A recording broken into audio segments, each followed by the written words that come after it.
So, number one is to restore your service to the Lord. You restore your service to the Lord. So, kung dati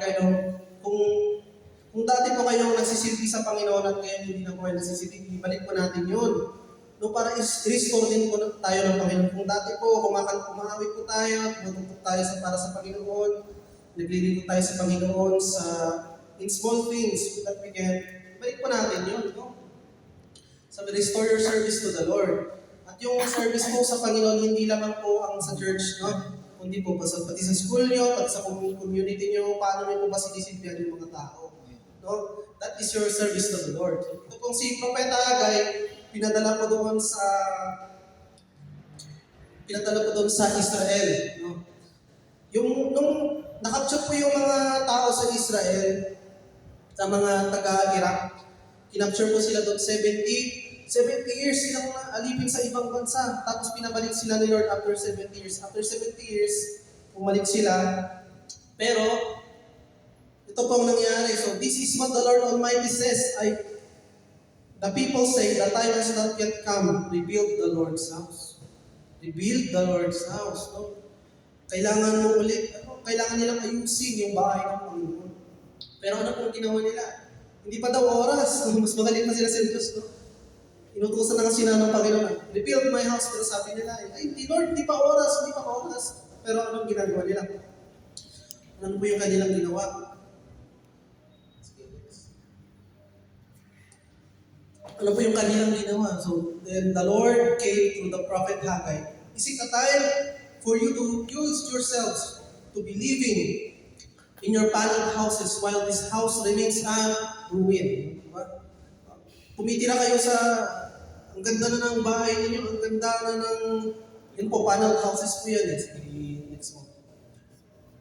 Yan, ganyan po kaganda yung mga paneled houses ng panahon na yun. Talagang very solid yung bahay nila. Napakaganda. Pero yung bahay ng Panginoon, sila. Grabe nun. Paano po nila nasikmo ngayon na yung bahay ng Panginoon ay sira-sira. Pero yung bahay nila ay napakaganda. So, hindi po natin ito i-take literally, no? Hindi po natin ito i-take literally. Historical po ito eh. Historical po ito. We will not take this literally na okay lang na mayroong kang pangarap, pero sa pangarap na yun, isama mo ang Panginoon. I-prioritize mo pa rin ang Panginoon. Amen? Amen. Yan, so, sino nagpapagawa na ng bahay dito? Papagawa ng bahay? Praise the Lord. So wag natin historical po ito, wag natin i-take literally, no? Hindi porke nagpapagawa ka ng bahay, hindi porke wala pa tayong church building, hintay mo pang magka-church building bago magkabahay. Hindi po yun. Ang konteksto po dito ay yung Panginoon po natin kailangan unahin bago prioritize po natin ang Panginoon. No?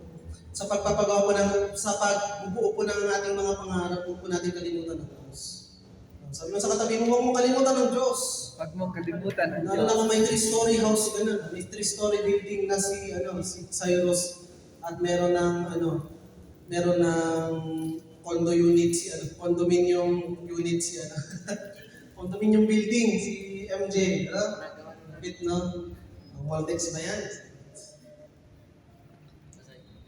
Sensya na po, medyo malabo ha. Matagal pa. Ito po yung mga nangyari sa kanila. Dahil inuna po nila ang kanilang mga sarili, inuna po nila yung mga sarili nilang kagustuhan bago ang kagustuhan ng Diyos. Sabi, now this is what the Lord Almighty says, give careful thought to your ways. You have planted much but harvested little. Yung Israel tanim daw ng tanim, pero konti lang kanilang naaamin. You eat but never have enough. Kain sila ng kain pero hindi ng puso. You drink but never have your fill. You put on clothes but are not warm. You earn wages only to put them in a purse with holes in it. Grabe po, kahit ano pong effort po nila na pagandahin po ang kanilang mga buhay, meron pa rin butas, meron pa rin kulang, meron pa rin kagutuman, meron pa rin kakuhawan, meron pa rin lamig, kahit nakasuot sila ng magaganda nilang mga damit. See you next. Napakinggan mo natin si Asea, no? Napakatyaga po request ko natin. So, thank you, Asea, no? We bless na ni Lord. So, now, this is what the Lord Almighty says. Ay, tapos na pala. Ganito po yung nangyayari sa kanila. No? Ipon sila ng ipon. No? Ipon sila ng ipon, pero yung bulsa po nila, butas. Tanim sila ng tanim, pero yung basket po nila, butas. Yan. Lagay po sila ng lagay, pero butas po ang kanilang mga bulsa. Kaya tignan mo ngayon katabi mo kung butas yung bulsa yan. Kung butas yung bag yan, di ba? Yan, di ba? Minsan nakaka-bad trip kapag naglagay ka ng piso, tapos all of a sudden, may manaramdaman ka ngayon dito, na-shoot dito sa ano mo, na-shoot dito, kukunin mo, tapos amoy mo. So, grabe no? Restore. Kailangan restore po natin yung servisyo natin sa Panginoon para walang butas yung financial natin, walang butas yung relasyon natin, walang butas yung career po natin, walang butas yung mga grades po natin, no? Huwag po natin hayaan magkabutas. Sabi mo sa katabi mo, tapalan mo yan! Palan mo yan. At matatapalan lang mo yung butas na yan kapag bumalik ka sa Panginoon. Amen? Kaya bumalik po tayo sa Diyos, bumalik po tayo sa paglilingkod sa Kanya. Okay, number 2 is, restore your obedience to the Lord. Yung pagsunod natin sa Diyos, i-restore po natin. So, this is what the Lord Almighty says, give careful thought to your ways. Go up to the mountains and bring down timber and build my house so that I may take pleasure in it and be honored, says the Lord. You expected much, but see, turned out to be little. What you brought home, I blew away. Why? Declares the Lord Almighty, because of your disobedience. Nag-uwi po sila ng kanila pong kayamanan. Sabi dito, nag-uwi sila ng kanyang kayamanan, inipon nila, nilagay nila sa lamesa, pero ang Panginoon hinipan. Yan, di ba ko inuuna, ihihipan ko yung mga blessing na. Tatanggalin ko yan, no? Kasi hindi mo ako inuuna. Sabi ng Panginoon. Yan, ang sabi ng Panginoon, pumunta ka sa bundok. Kasi po ang Jerusalem po ay parang Baguio City. Kaya po sa Diplomat Hotel, meron po tayo 10 commandments. Napuntahan niyo na po ba yun? Itaas na po yung kamay ng mga nakapunta doon. Wala pa na, okay. Punta na sila, praise the Lord. Para tayong Jerusalem, kung Baguio, inahandulad sa Jerusalem. Ganito po tayo, bundok po tayo. Kaya sila kumuha ng mga, dahil nabundok ang Jerusalem, doon po sila kumuha ng kanilang mga timber, ng kanilang mga kahoy-kahoyan. At sa pagsunod natin sa Panginoon, ang Diyos, anong mararamdaman ng Panginoon? He will have pleasure and be honored. Kaya sa pagsunod po ulit natin sa Panginoon, sa pag-ubi po natin sa Panginoon, we will give Him pleasure, we will give Him honor. Yun po yung gusto ko ng Diyos. Para po matapalan po yung butas. Amen? Ito natin hayaan magkaroon ng butas. Sige, next. Okay, so ito. Therefore, because of you, the heavens have withheld their dew, and the earth its crops.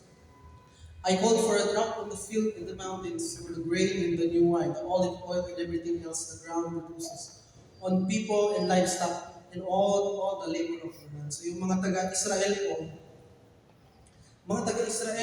ganito pong ginawa ng Diyos sa Israel. Meron na po yung biyaya, ibibigay na ng Diyos, ibabagsak na ng Diyos sa Israel, pero dahil sa kanila pong hindi pagsunod sa Diyos, inuuna nila kayong mga sarili.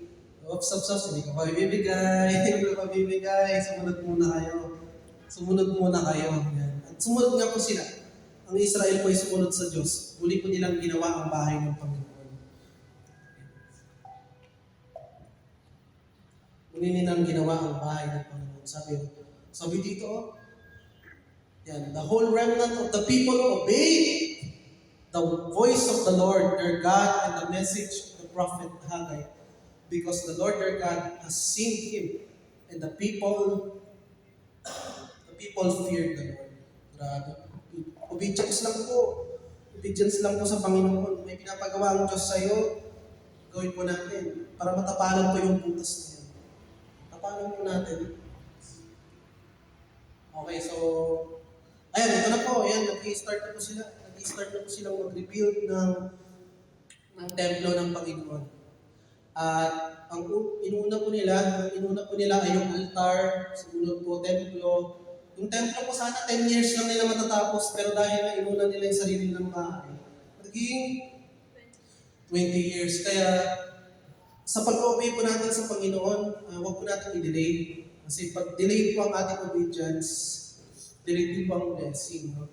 So meron po kasi tayo tinatawag na ang delayed obedience is still disobedience. Yung pinabili ka, tapos tawag dito, dinelay mo, delayed obedience na rin po yun. At saka sumunod yung words. Don't delay your obedience to the Lord para yung blessing ng Panginoon, yung pagpapala ng Panginoon, hindi rin mag-delay. Okay, yun po. Alam niyo na ito, yung Cyrus at yung Jacob, yung may floor doon. Ito po yung templo, altar ang inunin na lang ayusin, templo, yung temple na kasi nasa bundok po ito eh. Yan, ito po yung mga walls. Kasi pag hindi po nila inayos yung walls, madali na lang silang suguri ng kaaway. So restore the presence of God in your life. The glory of the present house will be greater than the glory of the former house. So, yung pagbababad po natin sa presensya ng Panginoon, di ba, nasan, tinanong ko kayo, kailan niyo ba huling nakausap yung Panginoon na face-to-face, di ba? Nung na-born again po tayo, di ba, nung na-born again tayo, first time natin makilala ng Panginoon, first time natin maging Christian, halos araw-araw natin kinakausap, gabi-gabi, talagang ilam tayo sa Panginoon. Pero sa pagsapit ng taon, sa pagsapit ng mga buwan, unti-unti na rin nawawala yung pagdarama, pagkauhaw, pagkagutom natin sa presensya ng Panginoon. Very simple lang po ang pag-ano sa Panginoon. Draw near to God, and God will draw near to you. Lumapit ka sa Diyos. Ikaw muna, tapos susunod ang Diyos. Kasi ang Diyos po, hindi niya po ipipilit yung sarili niya sa atin. Hindi niya po ipipilit yung sarili niya na kausapin mo ako, ito ka. Hindi naman gano'n. Pag may maniligaw kayong gano'n, nakakatakot. Ang Diyos po, gentle po yung maniligaw.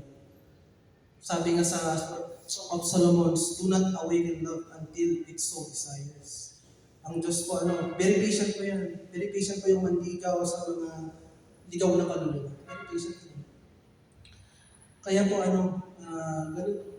kung ganun po kalawak yung pagmamahal ng Panginoon, paano kaya, grabe po, it's very good that we should love Him back. Kasi very patient niya, very kind niya, very good.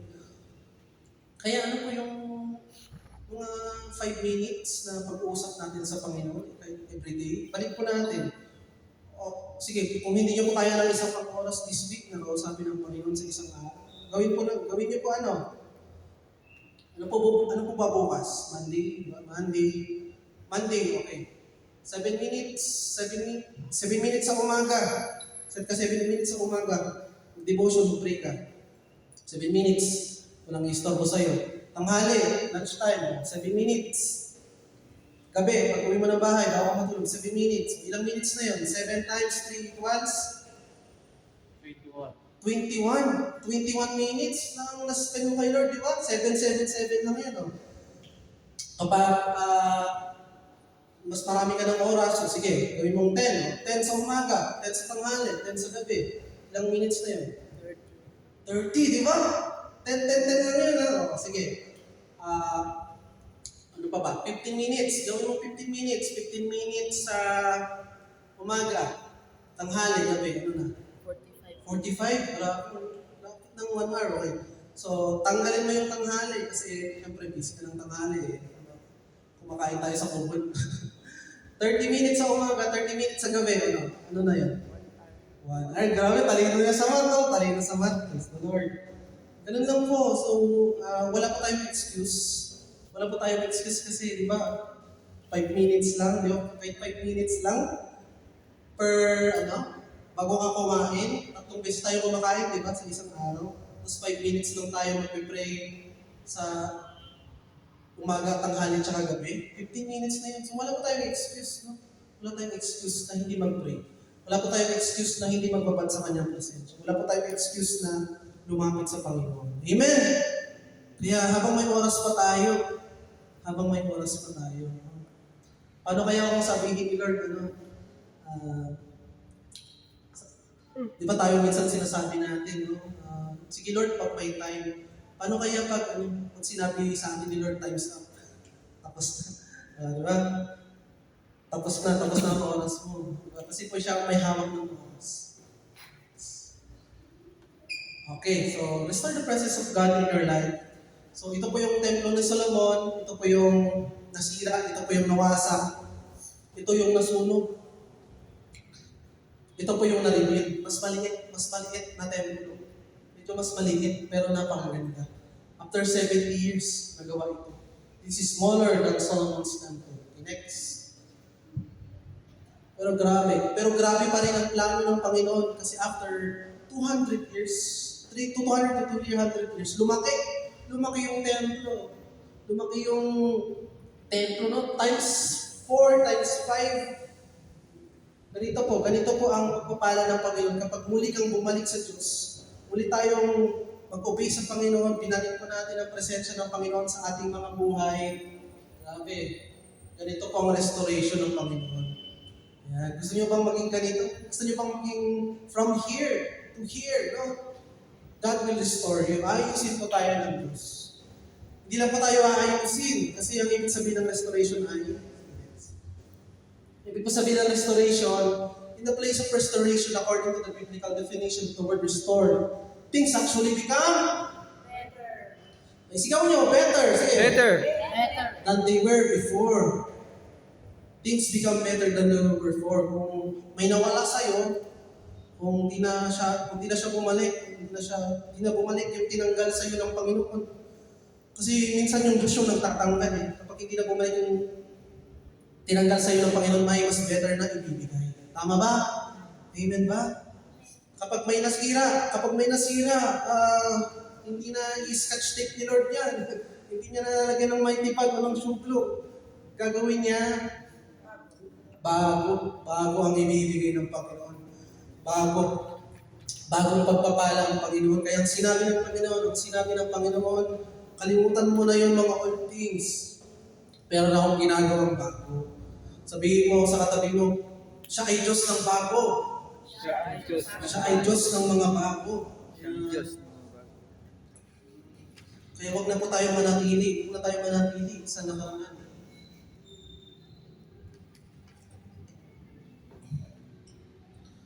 Next. Ayan. So, dahil po sa kasalanan ng Israel, Northern Kingdom, tanda natin yung Northern Kingdom, naging alipin ng Assyria. Yan yung parusa ng Diyos sa kanila kasi makasalanan sila. Marami silang sinasambang Diyos-Diyosan. Yung mga taga-Southern Kingdom, napunta sa Babylonia. Dahil parehas din yung kasalanan nila. Marami silang sinasambang Diyos-Diyosan, sexual immorality, kung ano-ano pa po. Kung ano pa mga kasalanan nila. Pero ito po yung maganda. No? Kahit kasalanan mo ng Israel, i-restore pa rin sila ng Panginoon. Amen? Sabi dito, God will still restore you. Ito na po yung plot twist, natin. God will still restore you even if it's your fault. Kahit kasalanan mo yung bagay na yan, kasalanan mo yung ginawa mo na yan, ikaw yung nakawala, ikaw yung nakasira, ayusin ka ng Panginoon. Amen? Grabe po ang Diyos. Kasi meron pong dalawang pagsubok. Meron po tayong, we have three sources. Bakit ba tayo nagkakaroon ng pagsubok sa ating mga buhay? Number one, binibigay ng Panginoon para tumibay mo yung pananampalataya. Pangalawa, si Satan ang nagbibigay sa iyo para lumayo ka sa Panginoon. Pangatlo, yan, ikaw. Sabi mo sa katabi, ikaw ang source ng pagsubok mo. Ikaw ang may kagagawa kung bakit ka may pagsubok ngayon. Pero ito ang malupit, kahit ikaw may kagagawa, aayusin ka ng Panginoon. Kahit kasalanan mo, yung bagay na yan, God will still restore you. God will still fix you. God will still use you. God will still mold you. God will still do greater things and newer things. Glory. Malapakan lang po natin ng Diyos.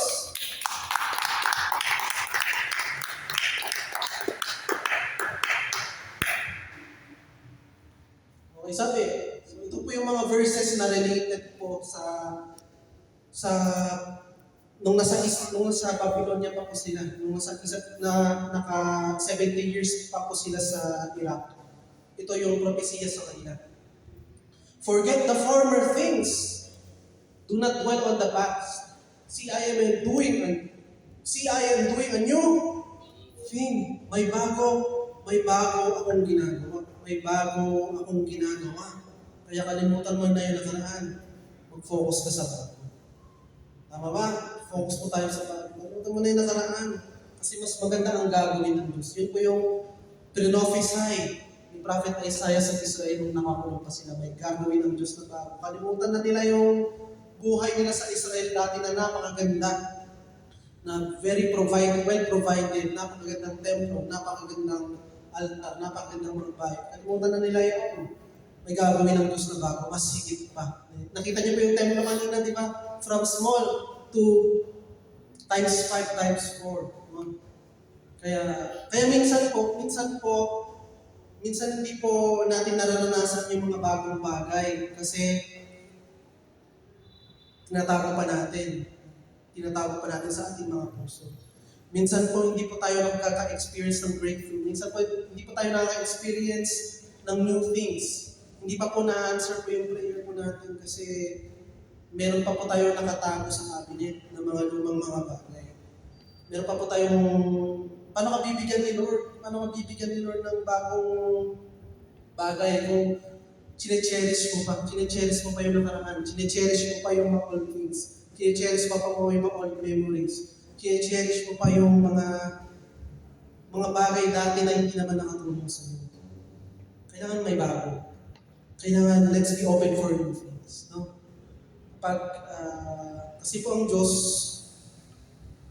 ganito po nangyari sa akin ng college.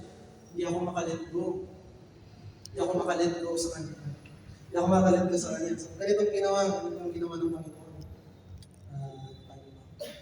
Tapos magandang ito rin. Grabe na talagang may tayo. Ito ang ginawa ng Diyos. So meron akong hindi let go. Ito siya. Ganyan po ako. No? Yung Diyos, gusto niya, sabi niya sa akin, let go na namin. Hindi ko let go. Hindi kasi wala ko nun eh. Hindi kasi wala ko nun. So, ang ginawa ng Diyos, dahil sa hindi ko pag-let go, siya na yung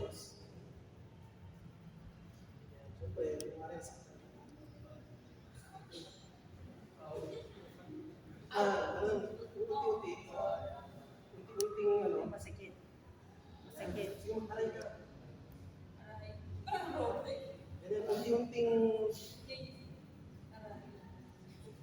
disiplinahin ka ng Panginoon imulat ko yung isang bagay kasi hindi makakabuti sa iyo. Kaya sa pag-let go po natin ng mga bagay papalitan ng Diyos na bago. Ito yung resibo ng Pinatoro.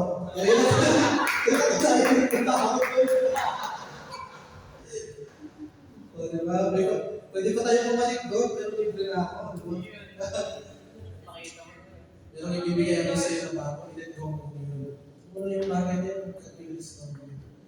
Palakpakan po natin ng Diyos sa buhay ni Sayo. Ano ba next? Ito yung malapit. Bible verse po natin. Ano po, Bible verse ni Sandra ito, no? Alam mo to? So, Jeremiah 29:11. So, pakibasa lahat. 1, 2, 3, go. For I know the plans I have for you, declares the Lord. Plans to prosper you and not to harm you. Plans to give you hope and a future.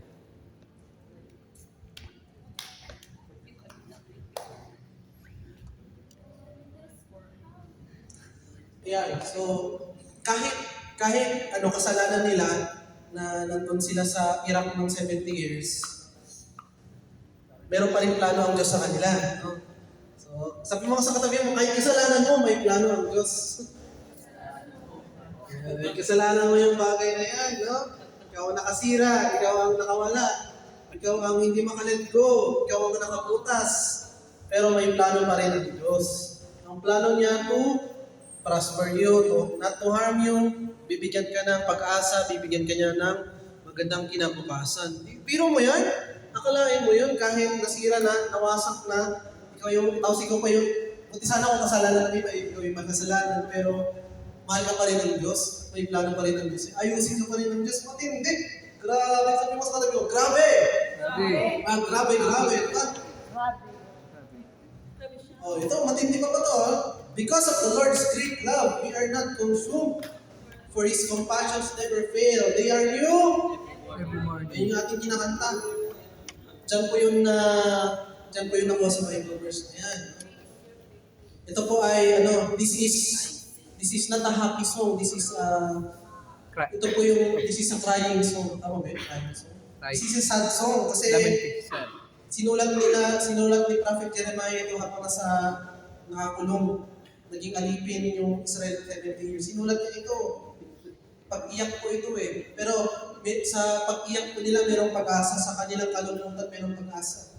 Because of the Lord's great love, we are not consumed. Hindi pa rin tayo nasusunog. Hindi pa rin sunog ang ating mga pangarap. For His compassions never fail. They are new every morning. Great is your faithfulness, O God. The Lord is my portion. Ganun pa rin, kahit di po tayo faithful, ito yung matindi, kahit di po tayo naging faithful sa ating promise sa Diyos, ang Diyos po, faithful po sa atin. Hindi po yan nagbabago. They are new. Kunwari po, araw-araw po natin pamumuhay sa mundong ito, bawat gabi naiipon yung kasalanan, nakakalculate eh, nabibilang ng Diyos yan eh. Kunwari, 1 plus 1 plus 1 plus 2. Ay, nagmura. Ay, namumit na plus 5. Tapos nabilang, kunwari 15. Pero ito matindi, pag gising mo ng umaga, 0 na ulit yun, di ba? Kasi His mercies are new every morning. Bago yung awa ng Panginoon, bago yung grasya ng Panginoon sa araw na ito para patawarin ka sa araw-araw. Grabe. Palapakin natin ng Diyos.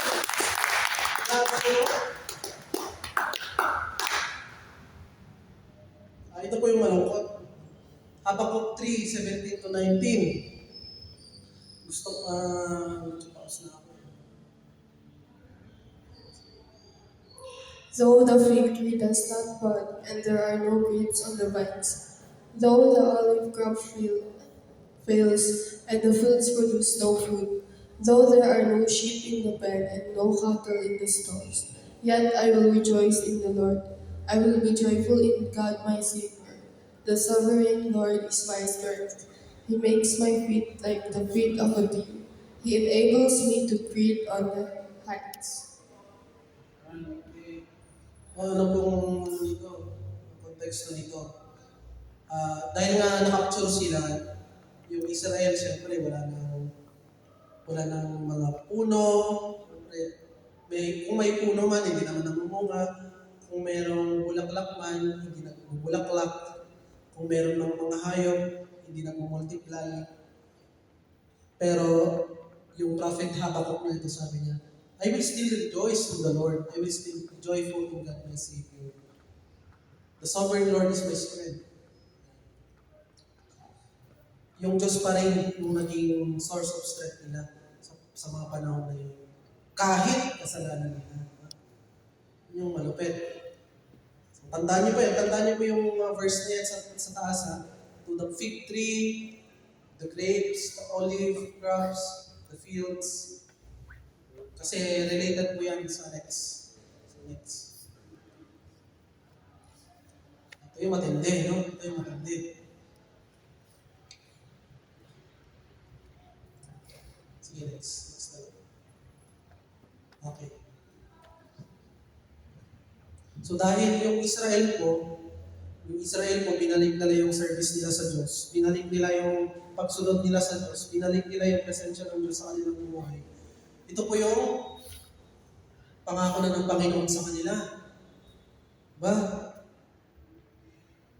From this day on, from this 24th day of the 9th month, give careful thought to the day when the foundation of the Lord's temple was laid. Pundasyon pa lang, pero mayroon na ang pagpapala ang Diyos sa kanila. Kaya kahit one step lang or 2 steps, yes Lord, susunod na ako sa iyo. Yan, 1 step pa lang yan. 1 step pa lang yan, pero pagpapalain ka rin ng Diyos. May pagpapala niya dyan sa small steps na yan. Yan. Basta pag nag-step ka, huwag kang tatalikod. Diba? Nag-step ka na nga, dalawa ang patalikod mo. Di parang wala rin. Kapag mag-i-step po tayo, okay lang kahit konti-konti. Okay lang kahit konti-konti. Kaysa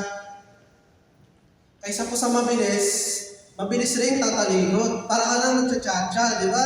Para ka lang galaw Pilipinas, di ba? Yung pagsunod po natin sa Diyos, hindi parang galaw Pilipinas. Yung pagsunod po natin sa Diyos, marathon yan, may pagtakbo yan, no? Pagtakbo po yan hanggang matapos po natin yung race of God. Sabi, is there yet any seed left in the barn? May natitira pa bang buto? May natitira pa bang butil? Pag-itanim ninyo? Until now, the vine and the fig tree, the pomegranate.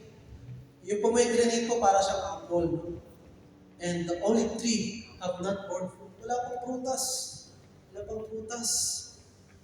Pero dahil nag-step ka na, may pundasyon na ang iyong pananampalataya, may pundasyon na ang iyong pagsunod, ito ang gagawin sa iyo. Tingnan yung mga halaman na yan, ha? Tingnan yung mga halaman na yan.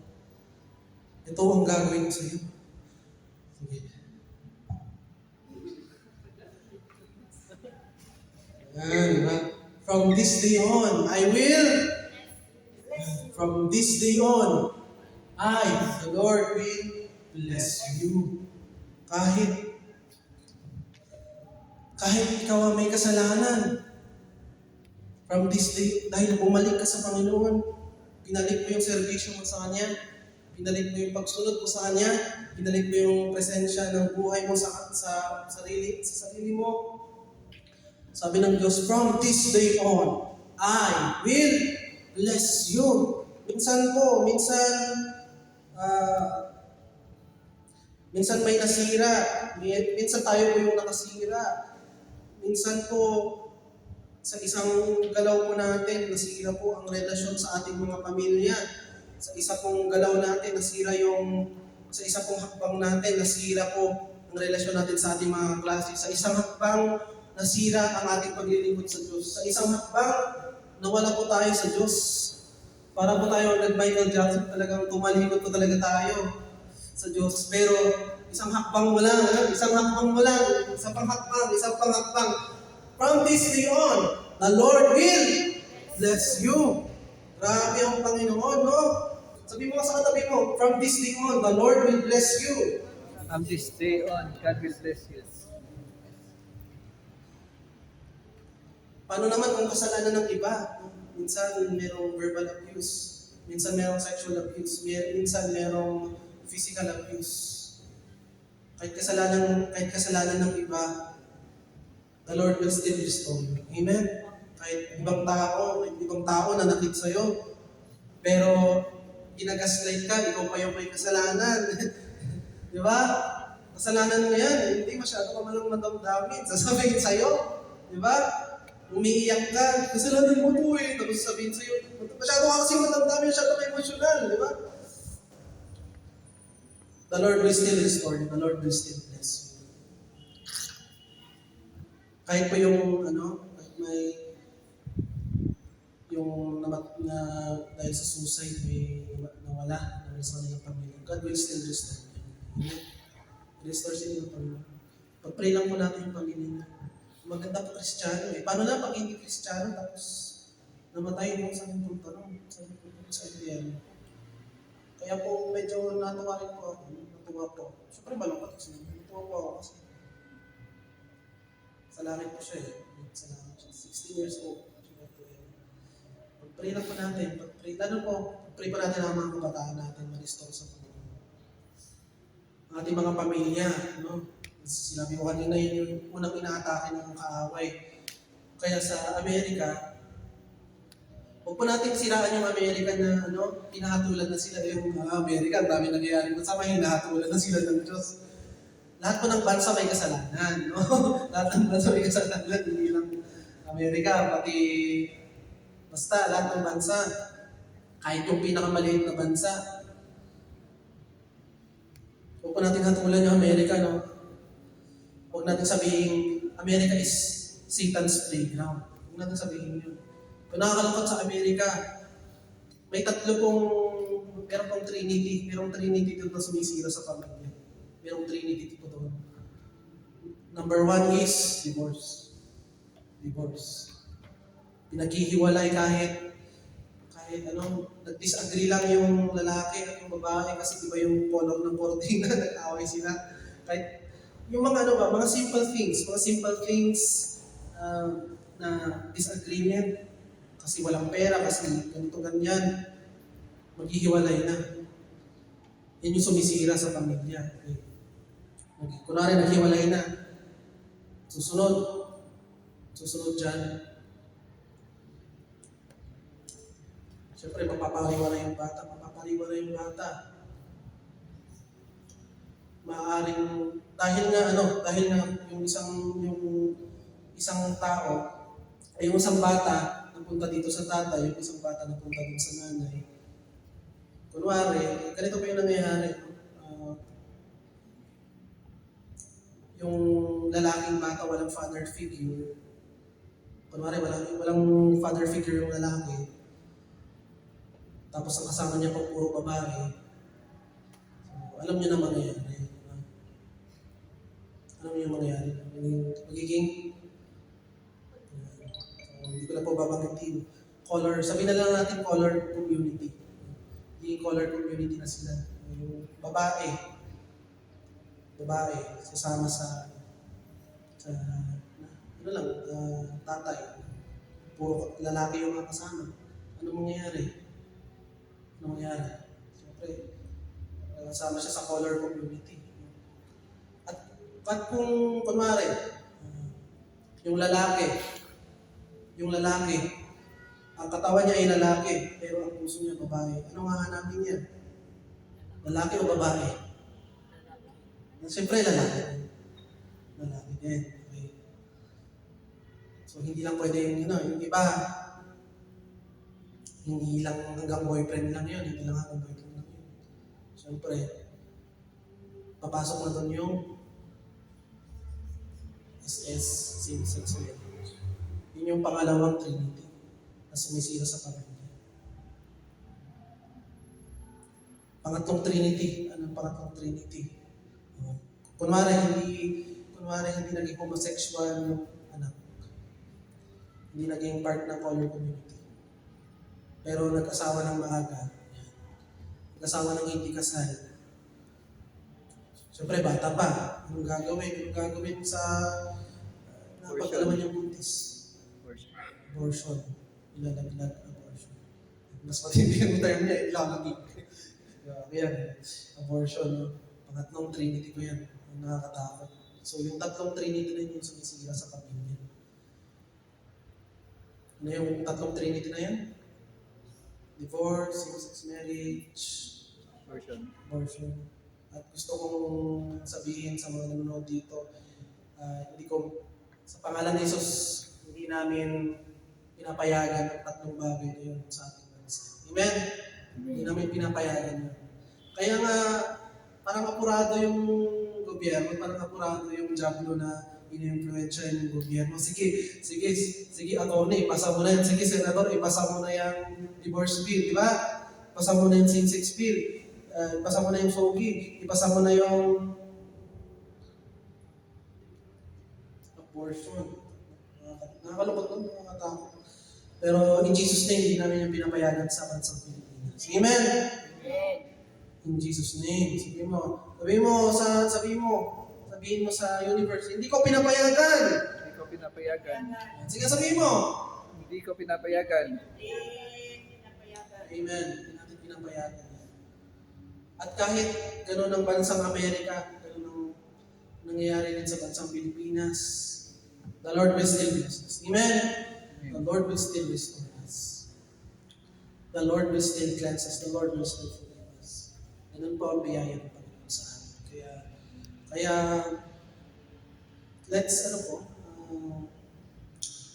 ano po ba yung gusto nyo bang i-restore? Pray na po tayo last time. Ano pa po yung mga gusto nyo i-restore sa Panginoon? Pamilya po ba ninyo? Pupunta mo doon sa I Speak Jesus. Pamilya ba ninyo? Anong gusto mong i-restore? Yung kaibigan ba ninyo? Yung grades ba ninyo? I Speak Jesus. Kanta. Ano pang gusto nyo i-restore sa Panginoon? Karir ba ninyo? Yung kaperahan ninyo? Yung church ba natin? Yung mga sarili natin? Purity natin? Emotions natin? Yan. Sino yung mga taong gusto nyo i-restore sa Panginoon? Who do you want to be restored? What do you want to be restored in your life? Ito yung tanong sa inyo. At ngayon po, kanta tayo, tapos worship team, punta na po kayo doon sa harap. Kanta po tayo, and then after that, let's pray. Pray po tayo lahat.